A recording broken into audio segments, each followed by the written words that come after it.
petits youzous. Bienvenue à vous mes petits youzous, c'est toujours un plaisir de vous voir sur ma chaîne et bienvenue aux nouveaux arrivants. Je vois que mes followers grimpent petit à petit et ça me fait énormément plaisir. Cette vidéo, vous l'aurez deviné, parlera d'histoires d'horreur. Quoi de mieux de débuter cette vidéo en éteignant la lumière?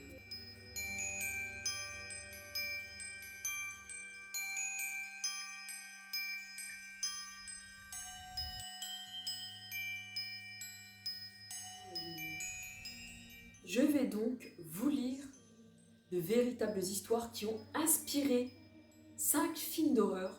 Pour les personnes qui sont accros aux films d'horreur, vous l'avez certainement dû en entendre parler étant donné que ce sont des films d'horreur assez cultes. Pour cette première vidéo, commençons par Amityville, la maison du diable en 1979.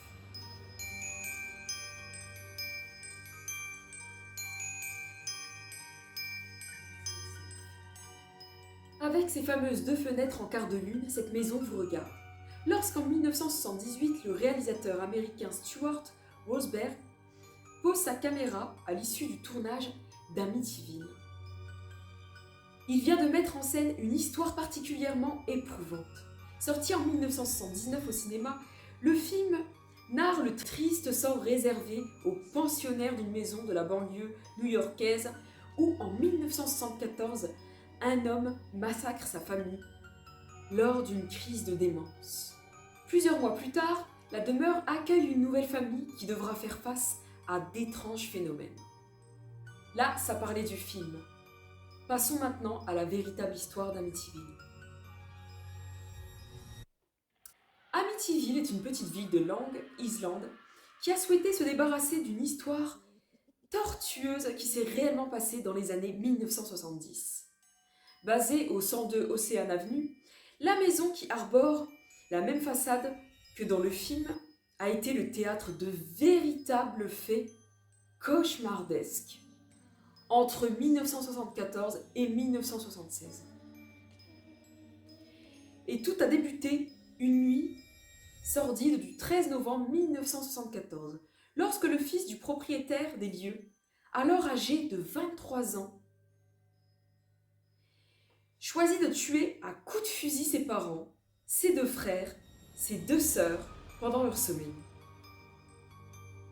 Rachetée en 1975 par la famille Lutz, cette maison, bradée et dont personne ne voulait, s'est révélée être le théâtre de plusieurs manifestations paranormales.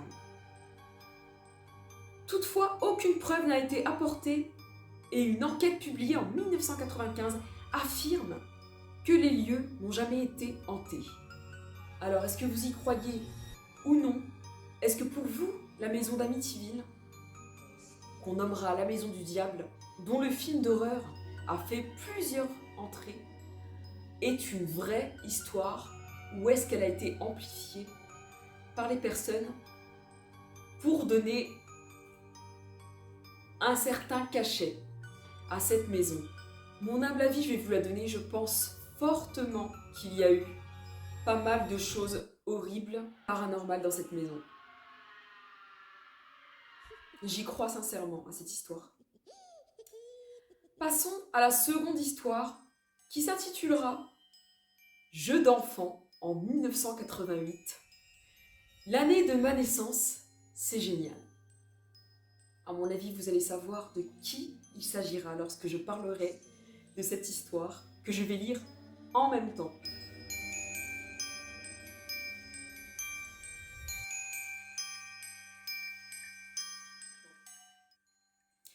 Des yeux d'un bleu profond, une tignasse rousse et une salopette bleue.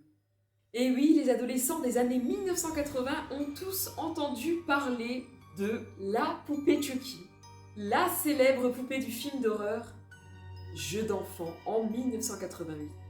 Un long métrage devenu un classique de l'horreur réalisé par Tom Holland, qui n'a évidemment rien à voir avec notre ex-président François Hollande. Son récit horrifique nous narre l'arrivée de Chucky, une poupée qui entend bien devenir le meilleur ami du jeune Andy Bardet. Bardet, mes amis. Derrière le sourire enjôleur de ce petit gars de coton se cache en réalité une véritable poupée vaudou à laquelle sommeille l'âme d'un tueur en série. C'était l'histoire de ce film d'horreur. Passons à la véritable histoire. Devenu un personnage iconique des films d'horreur en raison de ses nombreuses suites, Chucky s'inspire des mythes liés aux poupées hantées, à l'instar d'Annabelle. Toutefois, le réalisateur Tom Holland a confié s'être inspiré d'une histoire décrite au sein du muséum de Fort East Martello à Key West, en Floride. Ce musée expose en effet une poupée prénommée Robert qui aurait appartenu à un petit garçon baptisé Robert Eugène Otto en 1906. Le garçonnet se serait très lié à ce doudou offert par l'une des domestiques du foyer où il a grandi. Une poupée qui aurait surtout contraint le petit garçon à se montrer violent envers les autres jouets. Tandis que ses parents croyaient l'entendre converser avec elle, celle-ci possédant une voix d'adulte, considérée comme maudit et après avoir également fait peur à une petite fille qui croyait le voir bouger à la nuit dans un autre foyer. Robert a été depuis élu domicile sous une cloche de verre au musée de Key West. Pour cette histoire, cette fois-ci, il n'a pas été démenti de la véritable identité d'une poupée possédée. Quand j'y pense, dites-vous bien que j'avais une poupée que j'avais appelée Loca Loca, que j'avais choisie, qui était rousse avec des taches de rousseur. Tout ça sans même savoir que une histoire avec une poupée rousse et les yeux bleus possédée était sortie. Néanmoins, dites-moi en commentaire ce que vous avez pensé de cette deuxième histoire concernant la poupée Chucky. Est-ce que vous avez vu ce film? Est-ce que ça vous a fait peur? Est-ce que maintenant, à chaque fois que vous voyez une poupée chez une personne ou dans votre chambre, cela vous empêche de passer une bonne nuit? Troisième histoire. Nous passons, mes petits ouzous, à la troisième histoire. Cette troisième histoire nous emmène directement au massacre à la tronçonneuse, sorti en 1974.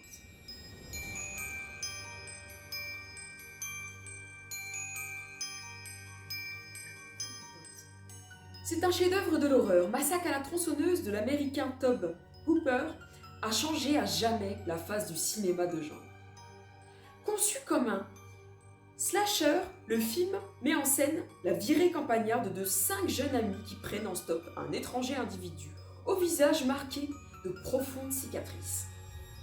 S'ensuivra alors une véritable descente aux enfers pour le petit groupe, pourchassé par ce fou sanguinaire surnommé Leatherface, face de cuir, et des membres de sa famille. Le tueur prenant un malin plaisir à découper le visage de ses victimes pour s'en faire des masques. C'était l'introduction qui parlait du film. Maintenant, passons à la véritable histoire du massacre à la tronçonneuse. Si le sang coule beaucoup dans Massacre à la tronçonneuse, Tobe Hooper et le co-scénariste de Kim Henkel se sont dit avoir été largement inspirés par le cas d'un véritable tueur en série, nommé Edward Gen, surnommé le boucher de Plainfield.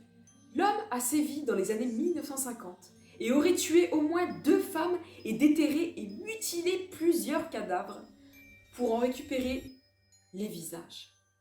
Jugé, il fut interné dans un hôpital psychiatrique jusqu'à sa mort en 1984 à l'âge de 77 ans.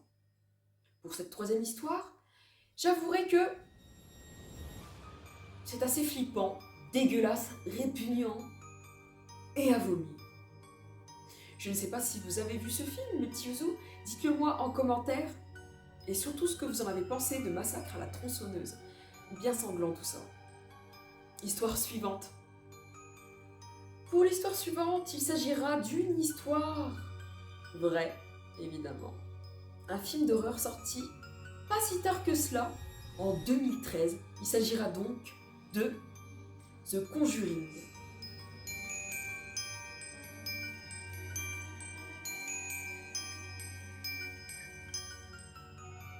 Présentée comme une histoire vraie, la saga The Conjuring, les dossiers Warren s'appuient en effet sur les enquêtes menées par un couple de spécialistes du paranormal, Ed et Lorraine Warren. Tous deux auraient travaillé sur plusieurs centaines d'affaires entre les années 1960 et 1970.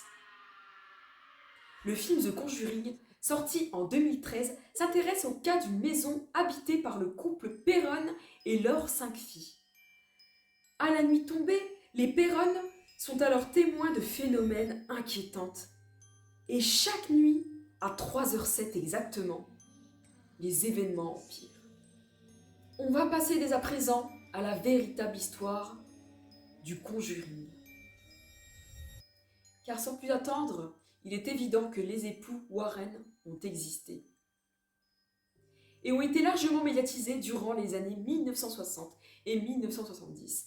Notamment aux États-Unis, la médium Lorraine Warren, 1927-2019, a d'ailleurs participé en tant que consultante sur le film afin de rapporter les faits qu'elle et son mari avaient vécu en 1971 dans le Rhode Island, évidemment avec un exorcisme à la clé.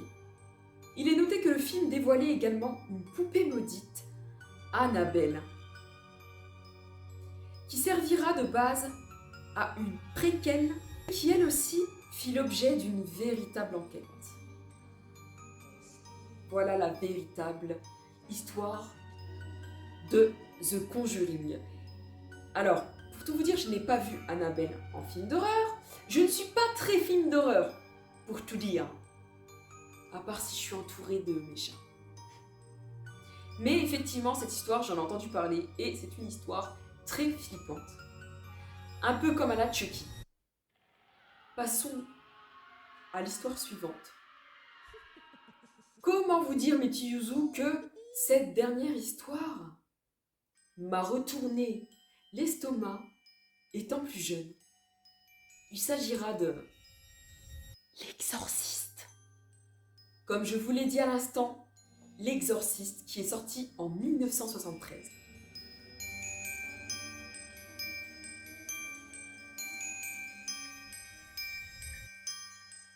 C'est sans doute l'un des films les plus emblématiques des contes horrifiques. Sorti en 1973, L'Exorciste réalisé par William Friedkin nous amène à affronter un démon qui a pris possession du corps d'une fillette.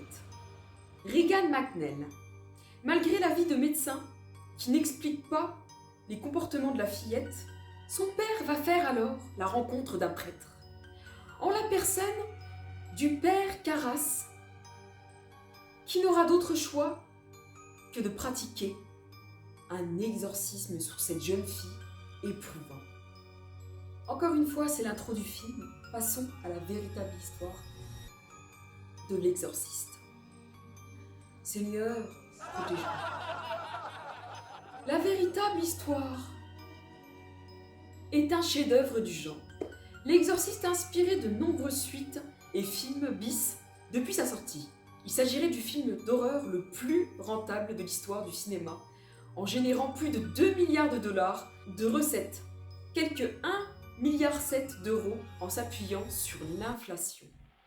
Mais son récit glaçant s'appuie sur 2 cas d'exorcisme reconnus par l'Église et qui se seraient déroulés sur le territoire américain. Si le cas d'une femme est reconnu en 1922 aux États-Unis, c'est principalement l'affaire publiée par Washington Post en 1949 qui fit couler beaucoup d'encre et inspira William Friedkin. Dans cette affaire, l'Église aurait pratiqué l'exorcisme du jeune Roland Dowie, âgé de 14 ans, et qui aurait été possédé dans le Maryland. Un cas qui inspira le livre L'Exorciste paru en 1971 et écrit par William Peter Blatty. Je ne sais pas vous, mais en tout cas, lorsque j'ai vu L'Exorciste pour la première fois, j'étais petite. Pas que mes parents étaient inconscients, disons que nous étions tous réunis sur le canapé à regarder ce film qui m'a traumatisée et empêchée de dormir toutes les nuits. Enfin bon bref, autant vous dire que cette histoire a véritablement existé, comme le poltergeist, comme toute histoire concernant également les possessions de démons. Donc en l'occurrence les possessions démoniaques. Et je sais qu'il y a beaucoup de personnes qui n'y croient pas, et à l'inverse d'autres qui y croient. Je vous invite à allumer divers encens à la maison, ainsi que de magnifiques bouquets de sauge pour vous protéger. C'est ainsi que se termine cette vidéo aux 5 histoires vraies d'horreur que je vous ai racontées. Si vous n'avez pas vu encore ces films, accrochez-vous bien et foncez. En attendant une prochaine vidéo, abonnez-vous, commentez, likez, activez la cloche rouge pour être au courant de mes prochaines vidéos. En attendant, mes petits youzous, je vous envoie tout plein de bisous. Et si vous regardez cette vidéo la nuit, bon courage pour trouver le sommeil. Moi ça va, hein, je tourne cette vidéo alors qu'il fait jour. Pour l'instant ça va. Bye bye. Mouah.